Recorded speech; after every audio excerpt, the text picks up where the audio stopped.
Imagine looking up at Saturn through a telescope one clear night and seeing something that stops you cold. The rings are gone. Not faded. Not thin. Gone. Now imagine that this isn't some distant hypothetical. Scientists are telling us this is actually happening, and we're living through it right now. That's not a clickbait headline. That's peer-reviewed, spacecraft-confirmed reality, and today we're going to walk through exactly what's happening, why it's happening, and what it means that we exist at this precise moment in cosmic history to witness it. Let's start with what makes Saturn's rings so extraordinary in the first place, because you need to understand what we stand to lose before you can feel the weight of losing it. Saturn's rings are not just pretty. They are one of the most structurally complex and scientifically rich systems in our entire solar neighborhood. Stretching outward for hundreds of thousands of kilometers, they span a distance that would reach most of the way from Earth to the Moon. But here's the thing that blows most people's minds when they first hear it. All of that width, all of those hundreds of thousands of kilometers, and the rings are in most places only about 10 to 30 meters thick. That's roughly the height of a 10-story building. You're looking at a structure that is simultaneously planetary in scale and almost impossibly thin, like a sheet of paper stretched across a football field, except the football field is the size of a planet. The rings are made mostly of water ice, mixed with some dust and rocky material. These aren't solid sheets either. They're made up of individual particles ranging from tiny grains to chunks the size of houses, all orbiting Saturn in a remarkably organized gravitational ballet. And the detail within the rings is staggering.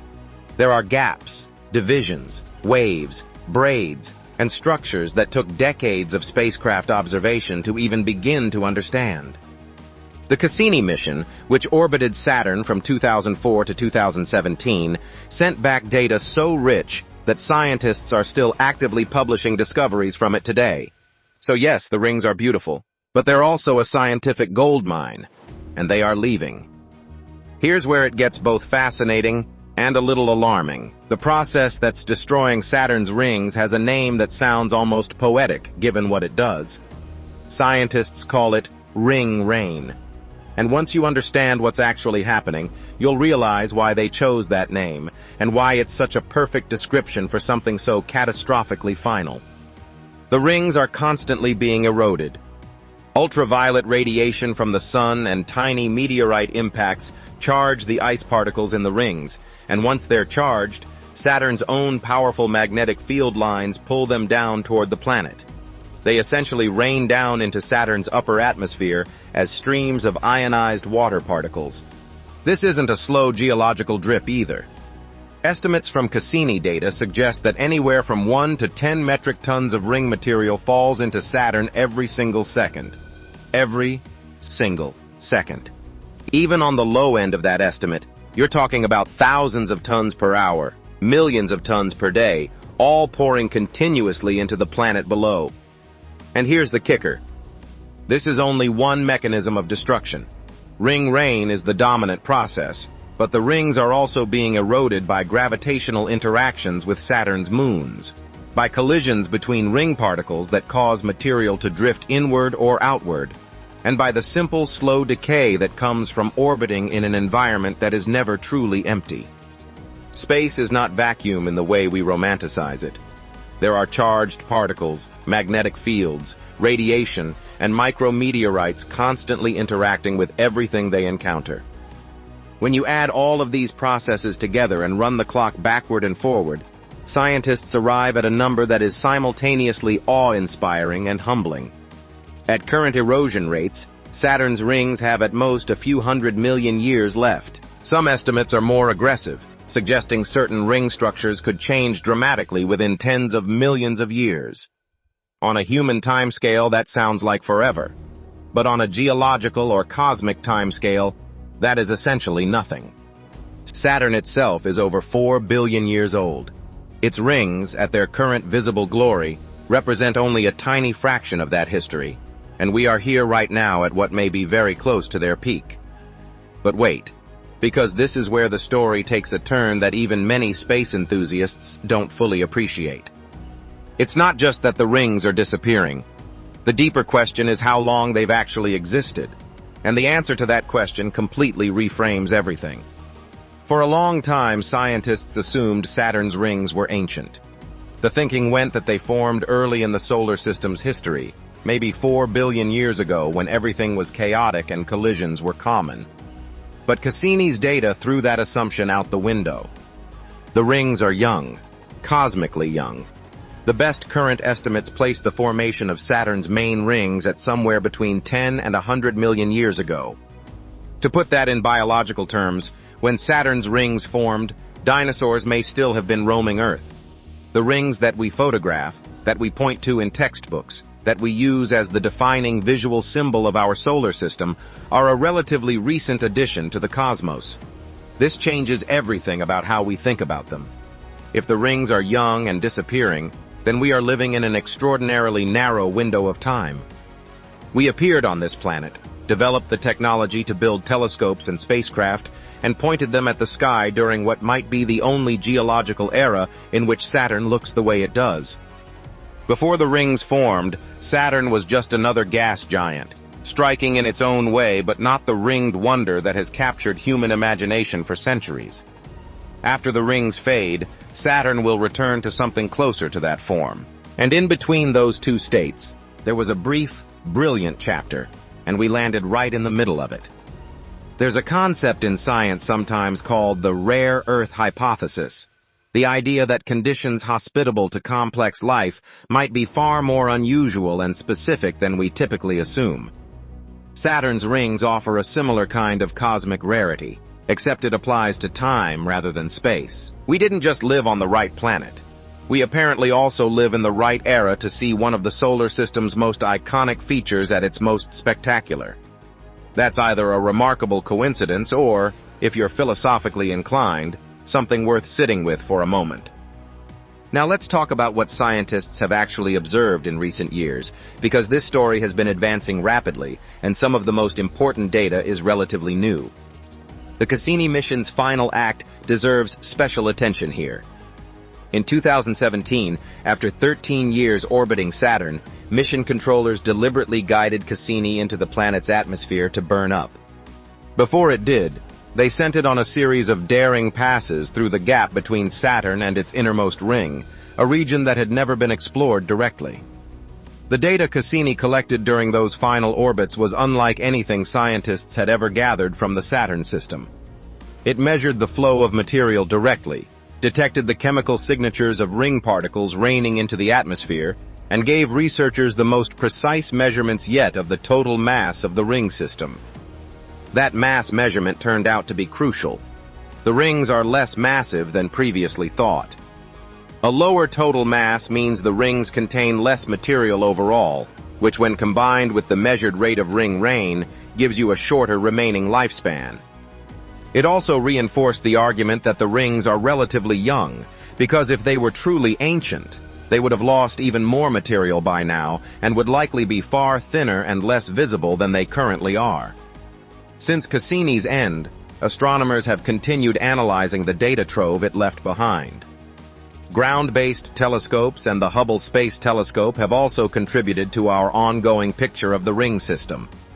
But the absence of an active spacecraft at Saturn has become increasingly felt in the scientific community. There are details about the ring rain process, the interaction between the rings and Saturn's magnetic field, and the fine structure of the ring system that we simply cannot resolve from Earth or from a telescope in Earth orbit. This is part of why there is genuine excitement and some urgency around proposed future missions to Saturn. The scientific community has put Saturn system exploration near the top of priority lists in recent planetary science decadal surveys. These surveys essentially set the agenda for what missions get funded and built, and the fact that Saturn ranks so highly reflects both the scientific richness of the system and the recognition that the more time passes without an active mission, the more we are flying blind as the rings continue their slow disappearance. Now here is something that tends to surprise people when they first hear it. The disappearance of Saturn's rings doesn't mean Saturn becomes boring. Far from it. Saturn's moons are some of the most scientifically compelling objects in the solar system. Titan, Saturn's largest moon, has a thick nitrogen atmosphere, liquid hydrocarbon lakes on its surface, and a complex organic chemistry that makes some researchers genuinely excited about the possibility of exotic life. Enceladus, a small icy moon, has active geysers erupting from its south pole, shooting water vapor and organic compounds out into space from a confirmed subsurface liquid ocean. These moons will remain long after the rings have faded. But there's something irreplaceable about the rings themselves. They are not just scientifically interesting. They are one of the great visual wonders of the cosmos, one of the things that makes the solar system feel alive and dynamic and astonishing. They have inspired art, poetry, scientific careers, and childhood wonder in ways that are hard to quantify but impossible to dismiss. When the rings are gone, something genuinely unique will have passed from the universe, and no future generation will ever see it as we can see it today. Let's talk about why this matters beyond Saturn specifically, because there's a bigger lesson embedded in this story that applies to how we think about the universe more broadly. We tend to imagine the solar system as a stable, ancient thing. The planets are where they've always been. The moons orbit in their established paths. The rings of Saturn are eternal decoration. But that's not even close to the truth. Our solar system is dynamic. It has been changing since the moment it formed, and it will continue changing long after the sun expands and consumes the inner planets billions of years from now. The things we think of as permanent features of the sky are, on long enough timescales, temporary. Saturn's rings are just the most dramatic current example of this principle. They arrived at some point in the last 100 million years. They will leave at some point in the next few 100 million years. We showed up in the middle of their story, and their story happens to be in its most spectacular chapter. That is genuinely extraordinary. This also connects to something important about scientific humility. For most of human history, we looked at Saturn's rings and assumed they were as old as the planet. It took decades of spacecraft observation and extraordinary mathematical analysis to reveal that assumption was wrong. The universe continues to surprise us, not just in its scale and its exotic physics, but in the simple fact that things we thought we understood turn out to be more complicated, more nuanced, and more surprising than we imagined. The rings of Saturn have taught us that lesson more than once, and they'll likely teach it to us again before they're gone. Here's something worth thinking about as we head toward the end of this video.